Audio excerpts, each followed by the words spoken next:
salvation from his right hand. Our enemies come with their chariots and their vehicles and their cavalry. We come with the name of God on our lips. Hema, Karuv, and Apollo, they stumbled and fell. And we had stood strong, and we're still standing strong. And we're talking now about a scenario of 3,500 years. They came and they rode. They rose, they had their hour or two on the stage of history, and they disappeared.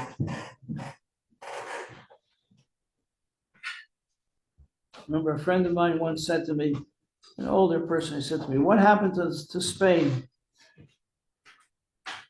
They ruled the world. The Spanish galleons ruled the world. They sailed off. They conquered the Americas. They became so rich with what they stole, all the gold that they brought back. Where are they now? Begging under the bridges. Hema, Karuv, and Apollo. They fell by Kamnu when they say that, and we are still standing strong. It's interesting that same person, eventually, because he was the Rebbe, insisted that he should do business with Spain and Portugal. What did he do? He made lamps. After the war, he was an engineer. And when everybody was making money on the black market, he devoted himself to helping Jews who had no papers. They couldn't go anywhere. They had no state, they had no nation. So nobody would accept them. And he spent a lot of time digging up papers for them and helping them to get into some country where they could establish a new life. The survivors of the Holocaust. And he was an engineer, so he got married. He had no money. He married. He was not a survivor. His parents shipped him out of Vienna when he was a teenager. They sent him to England, so he survived the war. And he fought in the British Army, the Jewish division of the British Army. Hold on. And he invented a collapsible lampshade. Who would think of you need a collapsible lampshade? Sold. He became very well off. Hashem paid him back. Now, how do you make a lamp? To make a lamp, you need to have a pole, a hollow pole, so you can put a wire through it. Then you have to disguise the wire, the pole. You never see a lamp with it. How do you disguise a pole? So he went to Spain and Portugal, and he collected colored stones and drilled a hole through them and put them on the pole. So he made lamps, and he was manufacturing lamp shades. And the Rebbe insisted that he should go to these countries as a businessman and not as a rabbi. A lot of Jews ended up in these countries. Many of them had sought refuge during the war. And frankly, a lot of Jews, they tell me, people who, shluchim, the first shluchim who went there, they told me that a lot of the people who live in Spain know that they have Jewish blood in them. Because of the Inquisition, Jews either had to convert to Christianity or they had to flee the country. It was very hard to run away from a country with nothing, with no money. How are you going to survive? Into anti-Semitic countries. Not everybody had the courage for that. Some stayed behind and tried to practice Judaism secretly. They called them Marranos. I was told Marrano is Spanish for a pig. I don't know if that's true. It was a term of despite. And if they were caught, they were tortured, they were killed. It was very dangerous, the Inquisition. And eventually, it worked. The Jews intermarried. They assimilated, they intermarried. And the people in Spain know that they have Jewish blood. So when Jews in Europe were running to escape from the Nazis, Franco, who was a dictator, just like all the other dictators in Europe, was not a kindly person, but he turned a blind eye to the Jews who were coming into Spain. What Jews? I don't see any Jews, you know. That's called turning a blind eye.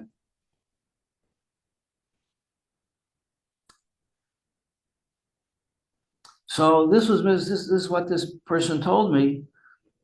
He says, you see how Hashem turns the tables, and the people, they were on top of the world, the richest nation in the world, most powerful nation in the world. You'll see them now begging under the bridges. And ironically, since he was successful in business, and he became like the Rebbe Shliach to Spain and Portugal before there were shluchim to go there. Before we had a younger generation who were ready and anxious to go out on shlichus, he was like the Rebbe's minister without portfolio. He was not an official rabbi, but the Rebbe made him his representative. And in the end, he and his wife had private audience, a lengthy private audience with the King of Spain. Irony of ironies. All right. Very dear friend. It's a big influence in my early life in Chabad. He was a real Baal Tshuva. He was a real Baal Tshuva. You know, Baal Tshuva means anybody who becomes religious in our generation. Were brought up not in a religious home. And they come to a Chabad house and they start practicing Judaism. They're called Baal Tshuva. But a real Baal Tshuva is someone who is religious, observant, knowledgeable, and leaves Yiddishkeit and comes back. That's a Baal Tshuva. And that's what he was. Because he was brought up very, very frum. But during the war, he lost it. He couldn't keep religious and fight in the army. And it's a very interesting story how he came back. We became very close friends. Okay, so now in everything in Yiddishkeit, there's good and there's better.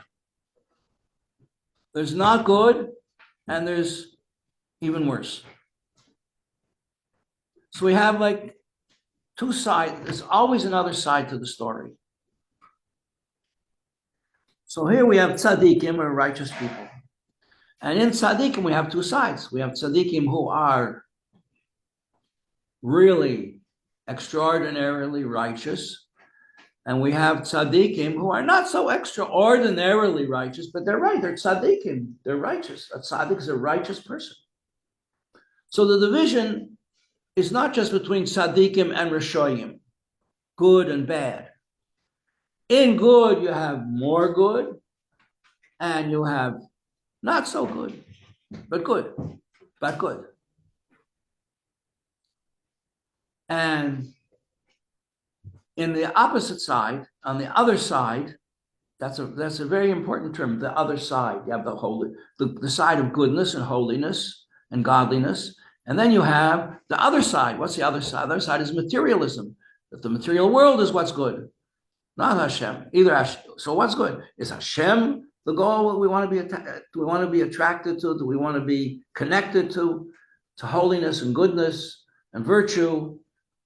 Or do we want to be attracted to geld, money? Does that become our idol worship?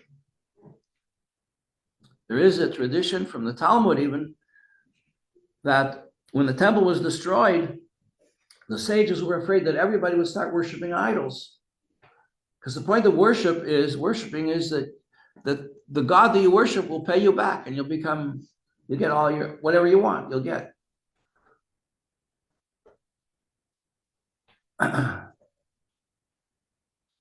So they say we have to do something about this or people are going to end up all worshiping idols. So they collectively generated so much spiritual energy that idol worship had no power in the world anymore.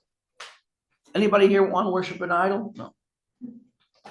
Can hardly understand why anyone would do it. But people did it.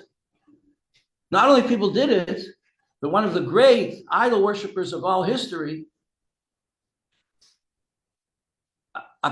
came to a sage, one of the Jewish sages, and he said, I see that you You have no respect for idol worshippers. Believe me, he said, this is in the Talmud. If you had lived in my time, a team of horses would not have held you back from worshiping an idol. So the sages got rid of it. They made it impossible for idol worship to really flourish in the world. And it doesn't anymore flourish in the world, except in certain places where Buddhism or Hinduism is still practiced. So what did they do? Nature abhors a vacuum. You know that, right? That's how vacuum cleaners work. Create a vacuum, it sucks up the dirt, the dust. Nature abhors a vacuum, will not tolerate a vacuum. So since they made a vacuum by getting rid of idol worship, something had to take its place. What took the place of idol worship? Geld, money. People worship money. Oh, yeah, you can understand that. Sure. People devote their lives to getting money. Family, morals, everything falls before the god of Mammon, money. So we have righteous people, tzaddikim, and then we have the other side. So the other side is really a term for anything that's opposed, that's different from holiness, is from the other side. And that becomes synonymous with negativity, with bad, with that which is not good, with the Yetzer Hara. Selfishness, selfish inclinations. So we call that in Hebrew, that's called a rasha. Literally means, a rasha means a wicked person. But obviously you understand that there are millions of levels between, it's not just good and bad, good and not so good. In the realm of good, you have a lot of levels, more good, more, even better, noch besser, not so good, okay, not so very good. And then, opposite that, on the other side, the opposite mirror image of this is a person who's not good and a person who's worse, and a person who's really worse, a person who's really evil, terrible, and so on. So this is what's going on page 1. In chapter 1, where we have understand what this is all about. Who is a tzaddik who has good? Who is a rasha who has good? And we're told a person should never allow himself to be depressed, because that will lead him to do terrible, terrible things. Give up on life, give up on himself, and give up on life. And then what will hold him back from doing anything? So page 35, we find 5 distinct types. Page 35. A righteous person who has good, that's called tzaddik v'toiv. He's a tzaddik, a righteous person. V'toiv, he has good. There's supposed to be a girl in this class called Tova, but I have yet to see her. She said hello to me the other day in the vegetable store. I said, "Do I know you?" She says, "I'm in your class." I said, "Really?" "What's your name?" She said, "Tova." I said, "Oh, that's a good name." She said, "That's what you said before." So I did meet her before. I said the same thing. Tzaddik v'toiv loy. We have a righteous person who has tova, who has toiv, who has good. So it says here in the English, that means he has good. He has a good time, he has good health, he has good fortune, he has a good wife, he has a good family, he has a good house, he has good friends, he has good. And then we have righteous people who don't have good. We know examples of righteous people who suffer terribly. I'm not going to digress and give you some examples. We all know, okay? On the other side now, on the other side of the looking glass, we have wicked people. Well, what degree is the wickedness? There's levels and levels. compared to one level of wicked person, you might consider one level wicked person a righteous person. It's a pretty good guy. And then we have the completely irreverent, not good, not respectful of virtue and goodness or kindliness. So we have a Rasha v'toivloi and a Rasha v'raloi. The Rasha who has good and the Rasha who has not good. Good morning. Hi. Good morning. Moya. Yeah. Have a seat. Thank you. Where's Noya? She's coming. The two sisters, Moya and Noya. Welcome. Please. Someone give her a Tanya, please. Oh.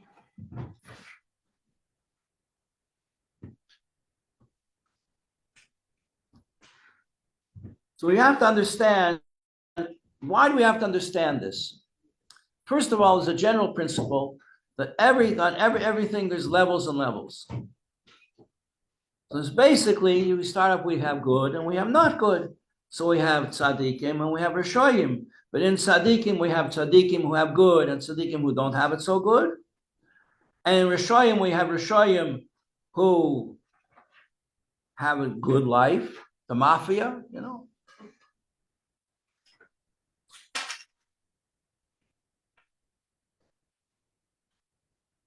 And Rishayim who are really wicked, evil, horrible people. Like this person was killed in Gaza, and one of the hostages who had been liberated said, "Oh, I'm so happy that the world is rid of him. He's such a horrible, wicked, evil person. We were terrified of him. We were terrified. Such a terrible, terribly wicked people."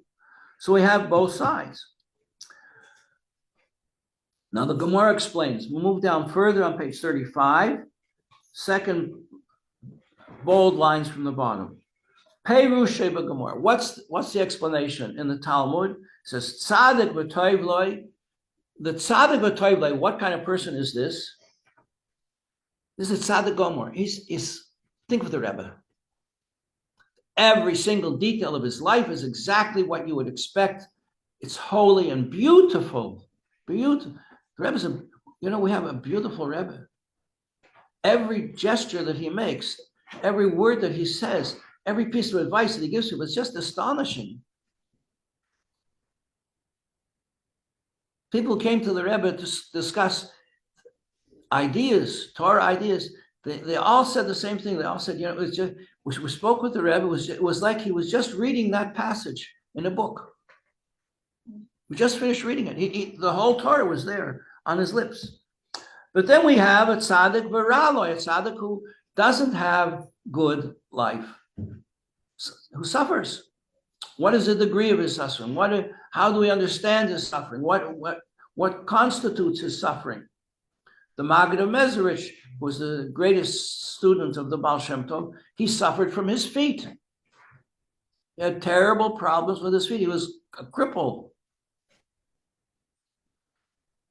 So we have a right, but is that what it means at Tzaddik v'raloi?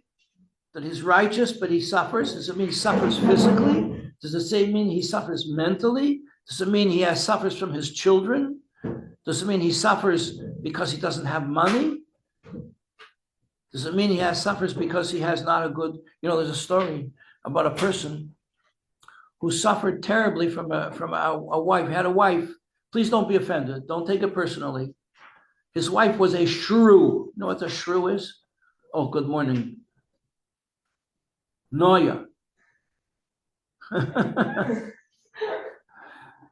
Okay, these are two new students in our class, Noya and Moya. They're sisters. And they're a joya. They bring happiness where they go. Okay. So his wife she was constantly criticizing him, constantly running him down, constantly humiliating him in public. They had a terrible marriage. So he went to his Rebbe and he said, "Please, I can't go on in this marriage." The Rebbe said, "This is not the first time you're here in this world. The last time that you were here, You want to know what you were up to? You got a lot to make up for. And he showed him all his misdeeds and all his deserving. He says, so they had mercy on you. Instead of putting you through all these terrible punishments, they gave you a wife who gives you a hard time. Okay.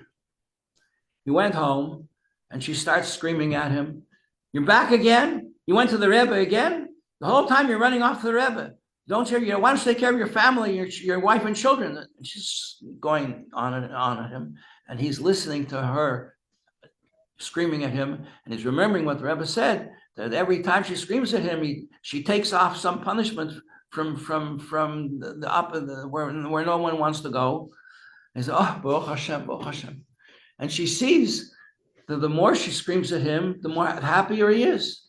And she was such a nasty personality that just out of meanness, she got nice. Rather than give him the pleasure. But that's just a joke about what it could mean that a person suffers. What is the degree of their suffering? I have a friend here in Crown Heights tells me he had a Zayda Shleima named Shleima, and he and his family were in the war, in the siege of Leningrad. In the siege of Leningrad, there was no food. The Nazis surrounded the city. No one could get in or out. They had no food. They had no food. People were starving in the streets. And this person, Rabbi Shlomo, he saw his children starving to death, and they died in front of him. He survived, they did not. So he suffered terror. He died of a broken heart. So it says that tzaddik suffers. Maybe that's a pretty extreme example of a tzaddik that suffers. So we have two classes. We have tzaddikim and rishoyim. And in tzaddikim, we have people who have a good life and people who don't have such a good life. And in rishoyim also, we're going to have two classes of a good life and rishoyim, we're not going. Rishoyim were terrible people. Terrible people. Now, turn to page 36.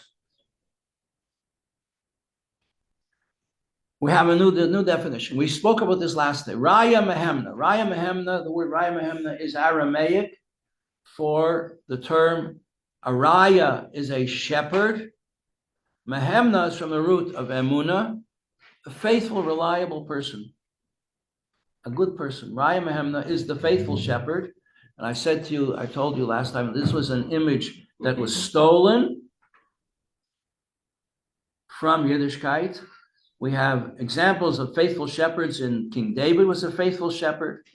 Moses was a faithful shepherd. Abraham, Isaac, and Jacob were faithful shepherds. They were all shepherds.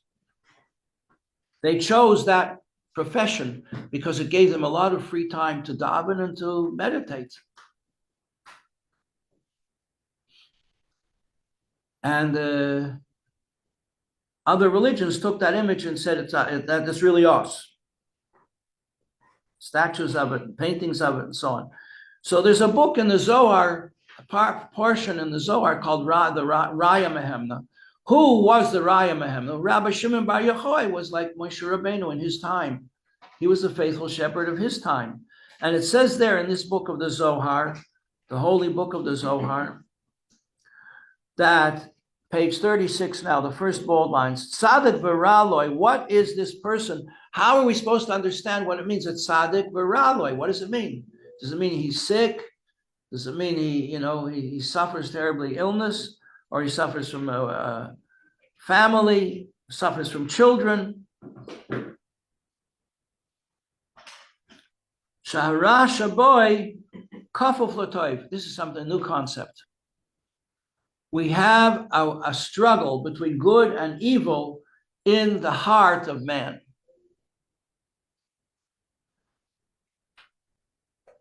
Who's on top?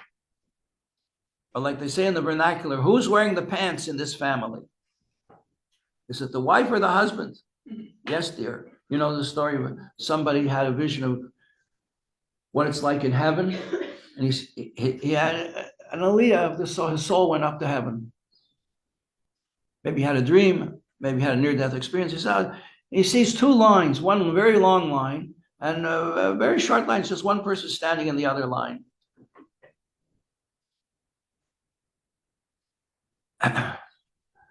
And he goes over this person, he says, why is everybody standing over the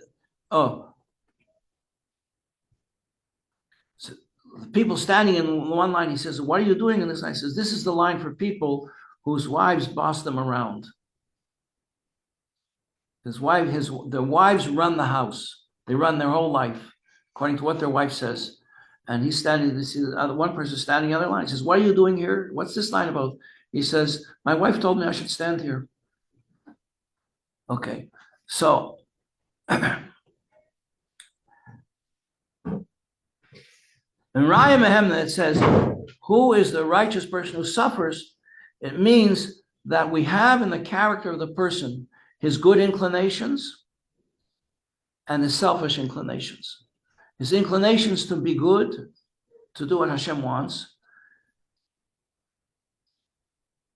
And we have his own inclinations to do what he wants, what his physical, materialistic desires are.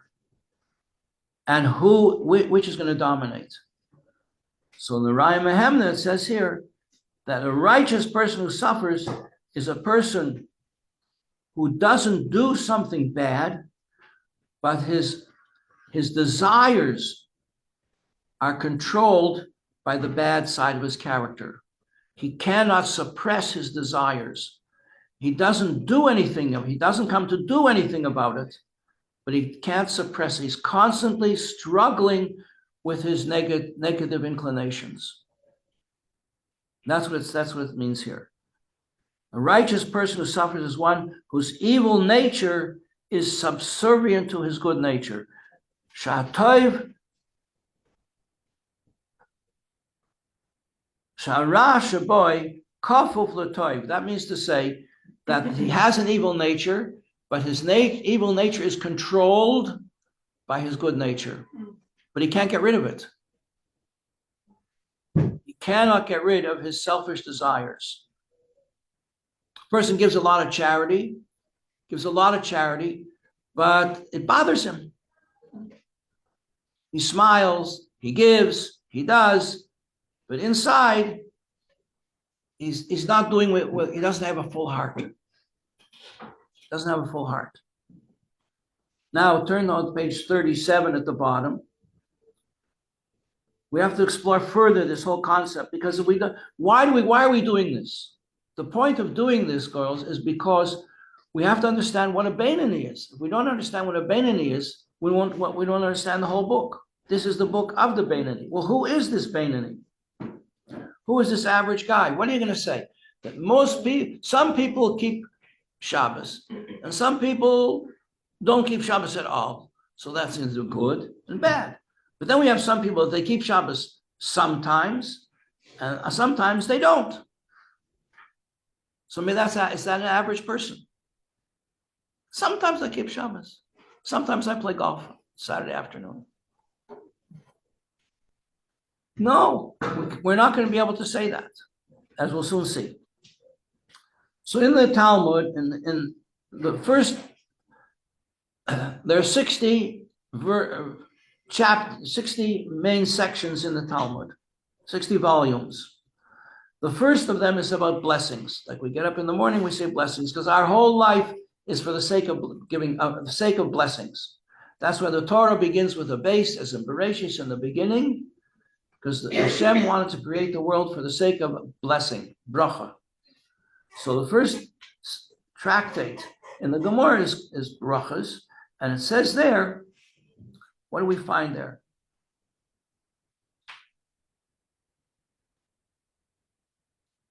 In the 9th chapter of brachas, it says, Yetzer Torah Shoftan. Tzaddikim are judged by their good inclination. That is to say, what does it mean? I'll be judged by my good inclination. I'm at a crossroads. I don't know which way I should go. Should I go to the right or should I go to the left? Should I be lenient about this situation or should I be strict? How should I? How should I deal with this particular situation? So the best thing to do is to ask somebody who could guide you.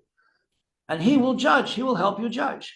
So a tzaddik here, a tzaddik, when he asks someone to help him make the right decision, he asks Rabbi Majeski or someone like that, Rabbi Gavriel, and they tell him the right thing.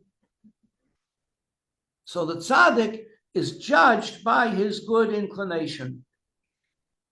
Tzaddikim yetzer tov shoftan. Their shofet, their judge, is their good side. Their judge is a holy judge, and he tells them holy things to do. Rishayim, if a person is on the other side of the fence, on the other side of the looking glass, he's a rasha, a wicked person. Yetzer hara shoftan. If he doesn't know, should he travel at 65 miles an hour, or he's in a hurry, he doesn't want to be late, maybe he'll do 85 miles an hour. So his yetzer is the good side of him is going to say, better not. And the negative side of him is going to say, you could even do 90. You could even do 90. When my wife was expecting one of our children, we were in the country, and one of the people in the bungalows with us was in Hatzalah, and he had the Hatzalah ambulance. And my wife was expecting, and I thought that we were going to have the baby on Shabbos. And I said, maybe we better go to the city. She says, no, we'll stay here. We'll stay here. And she was having contractions. And are you sure? Are you sure? Because he didn't mind to drive. Sometimes Hatzalah people are very happy to drive an ambulance on Shabbos because it's perfectly permissible. They're saving a life. And he was ready to drive on Shabbos. And my wife said, no. Anyway, 1 o'clock in the morning, she said, okay, we can go. And he drove from the country to Mount Sinai Hospital in 1 hour flat. Well, we made it. And the babe was healthy. I don't think the Yetzer Tov would have told him to do. I don't know. Can't judge. But anyway, the tzaddik v'tov loi, when he needs to make a decision, the decision-making process is helped by his Yetzer Tov. His Yetzer Tov is Hashem. His Yetzer Tov is only going to tell him things that Hashem would tell him. And the Yetzer Hara will tell you things that your selfish inclination will tell you. Go on, you can listen to me. I'm your good friend. You know somebody like that? Tells you to do things that are, they're wrong, and they says, you can listen to me. I've done it, it's okay.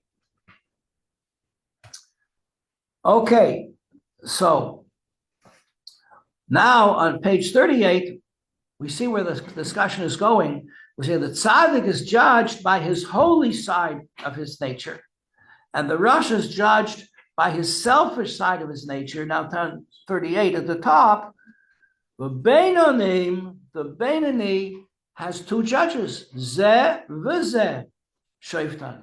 He has both judges, and they're fighting it out. Comes along Rabbah. Who was Rabbah? Rabbah lived 2,000 years ago. Like his name says, he was a very great person, Rabbah. He was like the Rebbe in his time. He was the most perfectly righteous person in the whole world at that time.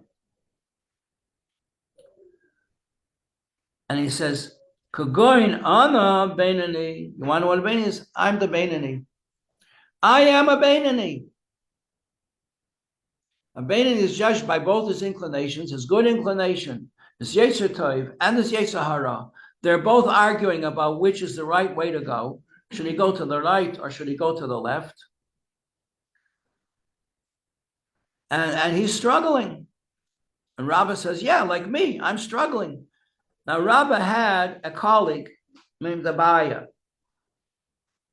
And their discussions are on almost every page of the Talmud. And when he said, Kagoyin Ana Beinoni, he says, like me, I am the perfect example of who is a Beinoni. Abaya screamed. He said, Rebbe, you can't say that. If you say that you're a Beinoni, that means we are all wicked people. We are all Rishoyim. Because there's nobody greater than you. You are the Rebbe. If the Rebbe would say he's a Beinoni, what would you say? So who am I?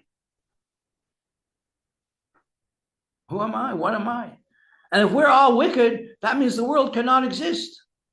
The world cannot stand if there's no righteous people. The world stands on the shoulders of the righteous people, stands on the merits of the righteous people. If you are a Beinoni, we have no tzaddikim. You just killed the whole world. You understand? You get the point? Rivka, you got it? Yeah. You learned this before? Yeah. Okay. Lahavin calls Buyer Hativ. And we have to understand all this Buyer Hativ. Buyer Hativ means really, really well. This is the point of the book. This is what this book is all about. To understand who is the Beinoni. We'll continue from here. This is a good place to stop. Please come on time tomorrow, 8:30. Nice to have you all back. L'chaim.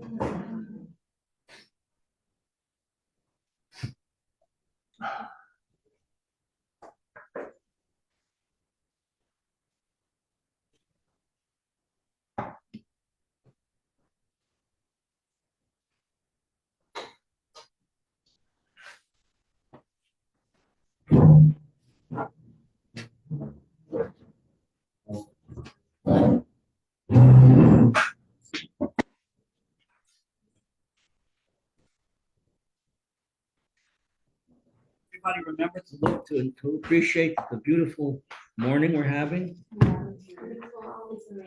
You know, when you go on President Street by the Rebbe's house, everybody knows where the Rebbe's house is? Yeah.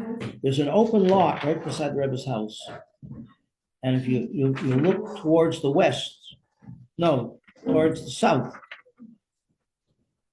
And it's like looking towards the Rebbe's house, and it's right at the open lot, you have a clear view for miles and miles of the beautiful sky with the clouds, whatever it's in. It's beautiful. When you walk by, you can really appreciate what King David says, Ma Gadol Ma'asecha Havaya. Baruch. So that's Baruch atah Adonai Eloheinu melech haolam.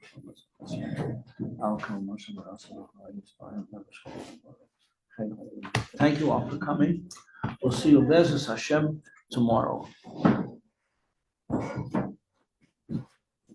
And if Moshiach comes in the meantime, our class will be in Yerushalayim.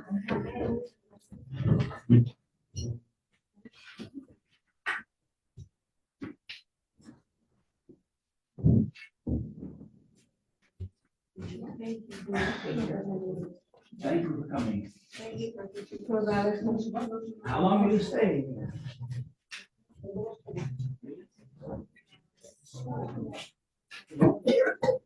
No.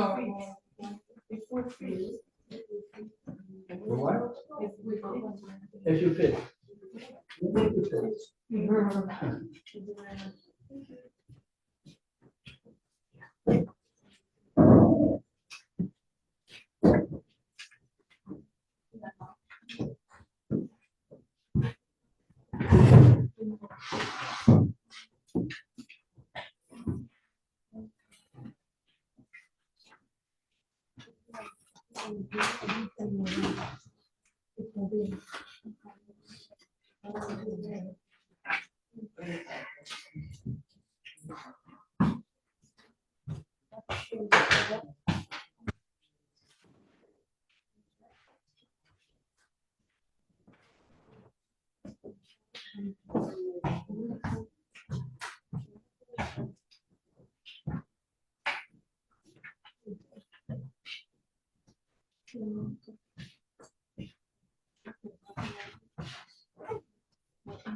Just do that.